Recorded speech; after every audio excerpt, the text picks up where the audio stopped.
তাকিয়ে থেকো না আর আরববাসী, তাকিয়ে থেকো না জাতিসংঘ।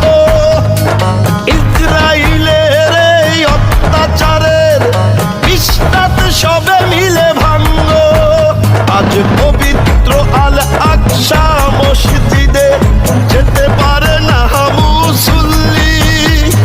ফিলিস্তিনি জনতার উপরে মারছে বোমায় আর গুলি। আল্লাহ নবীজিকে সাক্ষী রেখে বলছি আমি এই চেতনা থেকে, অচিরেই আসবে সেই দিন।